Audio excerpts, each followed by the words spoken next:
My name is Mike Bouvier. I'm running for District 4, Galveston City Council for re-election. Okay. Question number one. Would you be willing to pledge that you will not vote for any effort by City Council to increase the property taxes or service fees, permit fees, or any other taxes, fees, or levies on the businesses and citizens of Galveston? Can you repeat that one Yeah, more time? please. Sorry about Yeah. that. That's No. no problem. No. Would you be willing to pledge that you will not vote for any effort by City Council to increase net property taxes or service fees, permit fees, or any other taxes, fees, or levies on the businesses and citizens of Galveston? Yes. I would pledge that I would not have fees or levies against businesses of Galveston. I think businesses have a hard time as it is. We have a short season on this island to produce our money, and that those fees would just be another burden to bear. Okay. What do you feel is the biggest opportunity for Galveston? The biggest opportunity for Galveston is now, to restate the question, the biggest opportunity in general? Yes.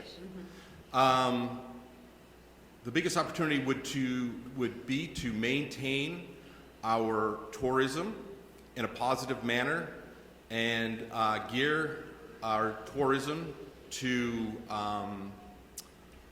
higher end quality tourists. Okay. Conversely, what do you feel is the biggest challenge for facing Galveston? The biggest challenges of Galveston, being an island, one of them is the season. We have to look at our off season to generate more traffic coming to the island. I know that summer is something that people want to go to the beaches and spend time with, but I think this island has a lot more to offer, and I think the off season would be a good time to offer this. So venues and other events on the off season would help the island. The Galveston Wharves is a self-sustaining city entity and major economic engine for the community. How would you characterize the relationship between the port and the city, and how would you help ensure the port remains competitive? The relationship between the port and the city is starting to grow stronger. Over the last 2 years since I've been in council, I've seen the relationship starting to develop. I'm starting to see joint meetings in a regular setting at regular times. So I think we're in the right direction. I think the port is in the right direction with the cruise ships, but I also think we have to diversify the port as a cargo a port and utilize Pelican Island if we can to increase some of the cargo, but also as the port is making the money as cruise ships, to put the money towards the West End to develop the cargo and the area that the cargo is coming off of to be a safer and a better place for more workers to work. Okay. Do you agree with the port's strategic master plan and the steps taken to achieve the plan? Yes, I agree with the master plan. The master plan, though, is jumping around a little bit. There were some steps taken before other steps were, as far as the cruise line versus the cargo. But I think those steps were necessary in order to generate enough revenue to help the other steps that need to go in place. Galveston has experienced a dramatic and continued growth in tourism. What do you see as the challenges and opportunities in tourism for the island? Can you state that Yeah. one more time? I'm so sorry. Oh, no worries. Galveston has experienced a dramatic and continued growth in tourism. What do you see as the challenges and opportunities in tourism for the island? So the challenges of the tourism, all the tourism coming to the island, one is safety. A lot of people that come over the causeway that are tourists might not have the best intentions in mind. Some of them forget that laws here are laws that are on the mainland. So DUIs, things like that, partying responsible, keeping everybody else safe on the island is one of the challenges we have. What we can take for advantage of that is the revenues that come in that generate our our sales tax. Also, the businesses can jump on board, sell their wares to these people. The park board is doing a very good job, not just promoting the beaches, but promoting Galveston as a whole, as an island, as the museums that we have, as the downtown areas we have. There's so much more to this island and history that people, when they come, don't realize that Galveston has a lot more to offer.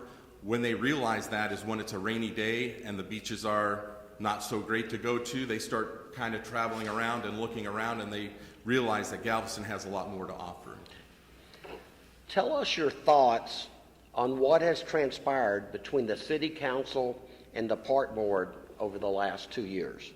Do you feel the Park Board is a subsidiary of the city, or is it a standalone entity that should maintain its independence?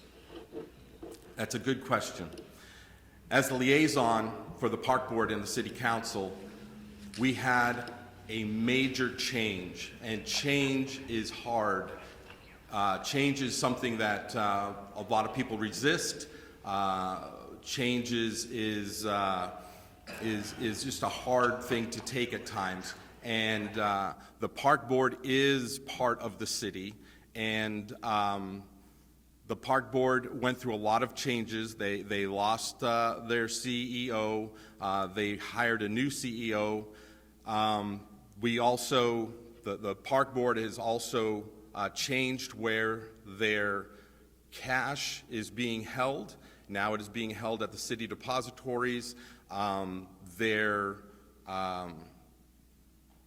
Their budget is now being reviewed by the City Council, which it always has been, but now City Council's really looking at the budget. It also has to fit within the criteria of the city's budget.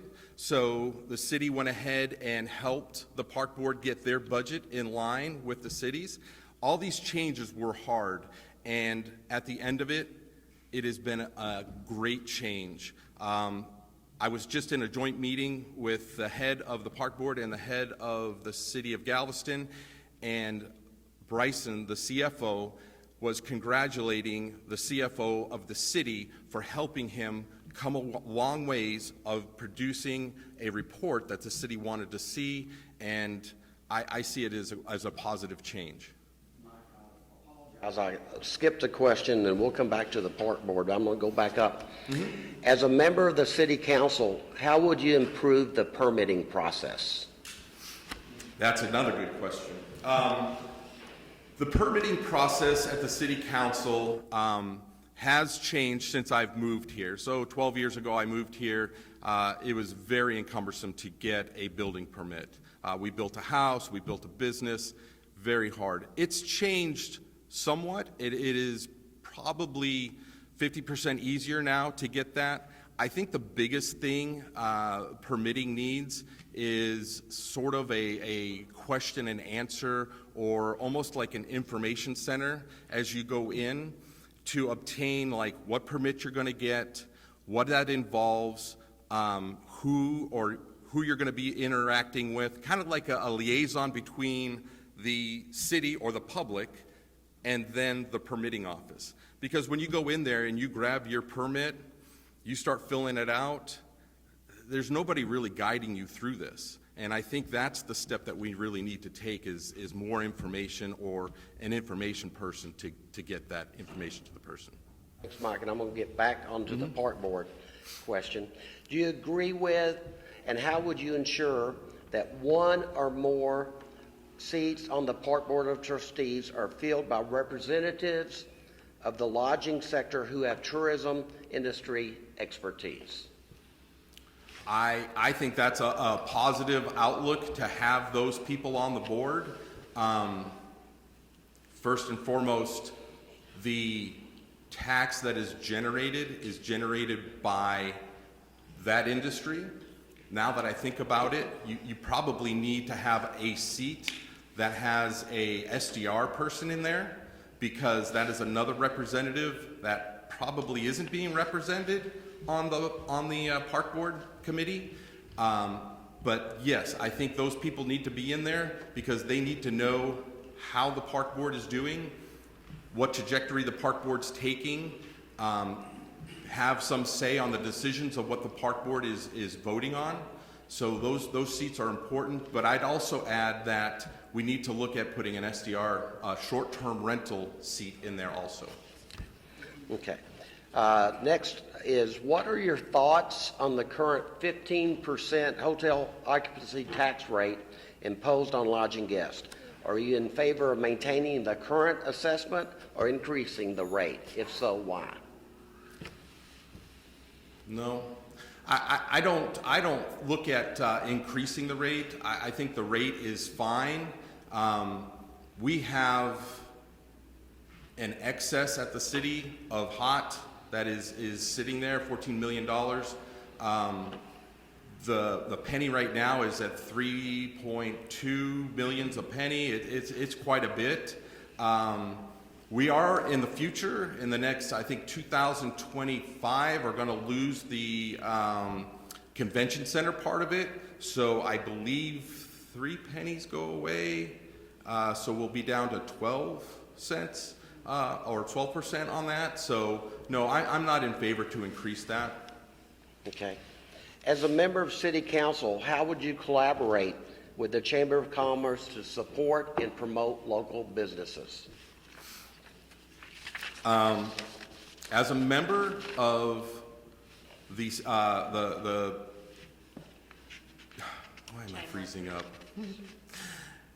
As a member of City Council, I would promote the businesses of Galveston through events, by supporting events that come through, supporting our arts and cultural centers that we're voting for. I would also, like the first question said, not impose taxes on businesses that are unnecessary. Maintain a safe island. I would definitely support fire and police so that we have a safe community, that people would want to come to this island. If we don't have a safe island, people aren't going to want to come here. So those are some of the things I would do. Okay. How does the City Council involve the Chamber of Commerce in the planning and implementation of economic development initiatives and new business opportunities? That's a good question. Right now, how does the City Council involve the Chamber of Commerce? Correct. That's the question. I haven't seen a lot of that recently. You know, I'm not part of the other, there's another chair there, and I'm trying to remember what is C, the economic development. There's a tax that we have for the economic development. ITC.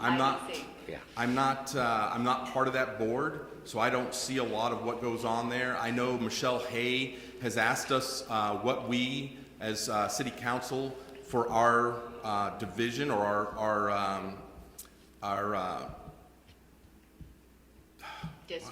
District, I'm so sorry. That's okay. Our district, No like, what can we ask from her for economic development in our areas, and we give that to her.